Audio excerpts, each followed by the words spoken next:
Welcome everyone. Today let's embark on a journey to discover a fully funded scholarship opportunity in the United Kingdom. This incredible scholarship not only covers your entire tuition fees but also provides for your living expenses. What makes it even more remarkable is that it's an automatic scholarship, meaning you won't need to submit a separate application. It's open to all international students. Furthermore, you have the flexibility to pursue either a full-time or a part-time program with this scholarship.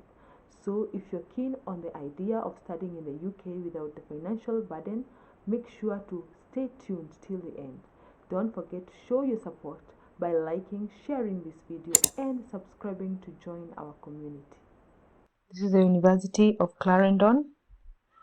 It says that Clarendon not only offers over 200 newly funded scholarships each year to assist outstanding graduate scholars, but also the opportunity to join one of the most active, internationally diverse and multidisciplinary communities at Oxford. So we shall go about information for applicants, which is the scholarship timeline.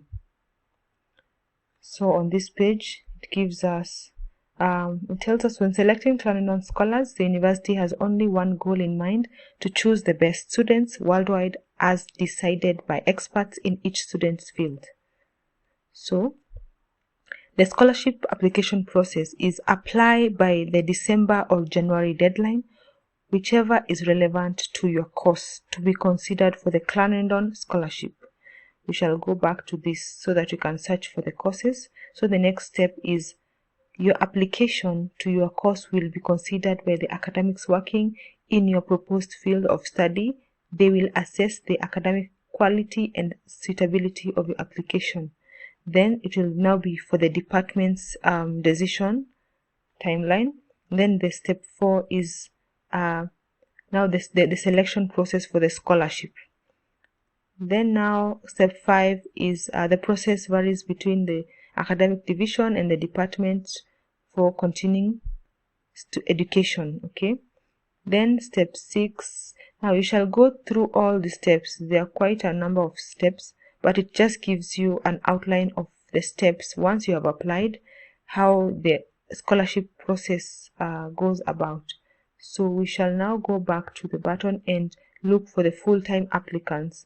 If you're applying as a full-time student, now we have the on this page you have the graduate application deadline, which says that by applying for graduate study you will automatically be considered for the Clarendon scholarship. You do not need to submit any additional documents, and there are no separate scholarship application forms for Clarendon. Now, I've seen very many comments talking about how to apply for scholarship, and you can see most schools are saying that there is no separate scholarship application. So it tells us that you must apply by December or January deadline. So when you're applying for the school for admissions, it goes with a scholarship. The most important part for you is to apply for admissions. Okay, so with this page you will go through and get to understand the level and the subject area and everything to do with graduate scholarship, mostly for full-time applicants.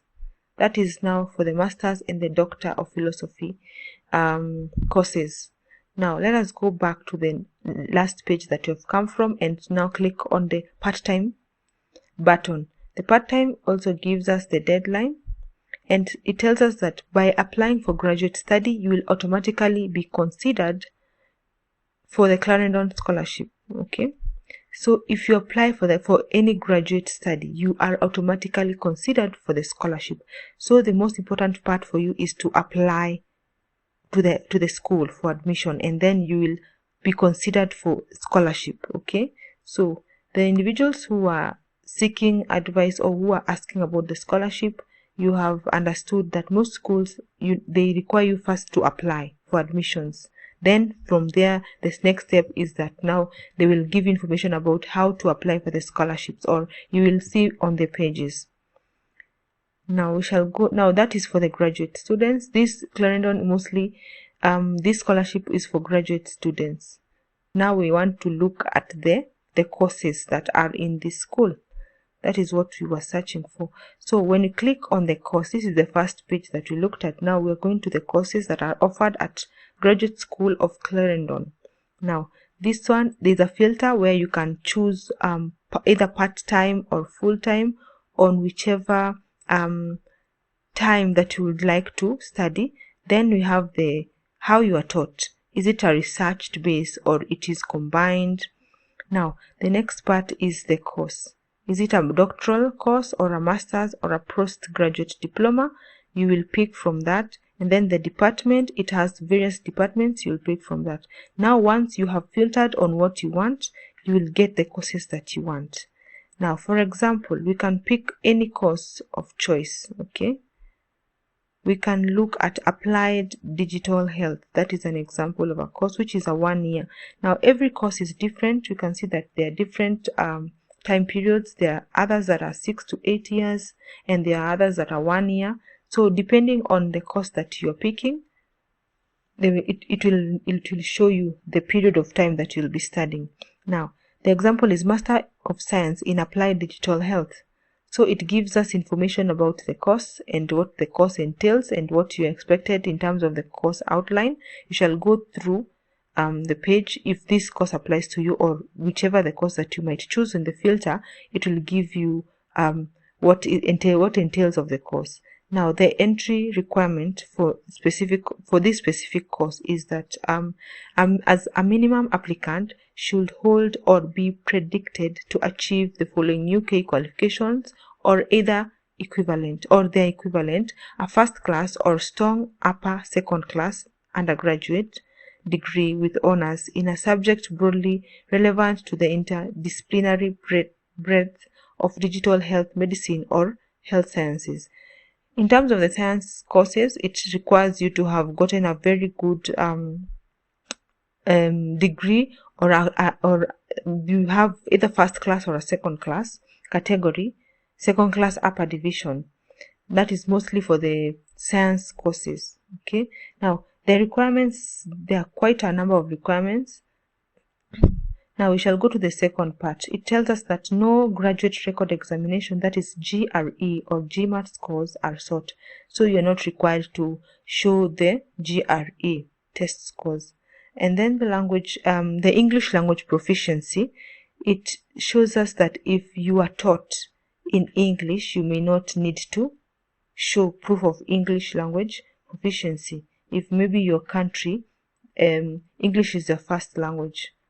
Okay, now there are very many requirements that have been put here. It is good to go through this page and get to see the requirements that fit your specific course. Now we shall go to how to apply, which we have already seen. Now it tells us that before you apply, you need to read the guide that is showing you on how to apply and the general things that are required. Now on the application waiver, it tells us that an application fee of $75 is payable per course, but application fee waivers are available for the following applicants who meet the eligibility criteria, which is very good. You see, there is an application waiver if applicants from it. Now this is one of them: applicants from low income countries. You can look at the list of the countries that have been put in this website that are low income countries category, or if you are a refugee and a displaced person. The next one is applicants who applied for a graduate access program in the past 2 years and met the eligibility criteria. Now this is part of the waiver. You can go through and get to understand what this application waiver is talking about, and if you apply in terms of what it is stating. Now you can go through this page. It tells us about completing your application, referrals, and the transcripts, personal statement. Mostly the sciences course, they need you to show so much in terms of maybe you might be told to write essays and everything. So it will be very good if you go through this whole page and this school website and get to understand how your course and the requirements that are required in your course. So this is it for today. Thank you for watching my video.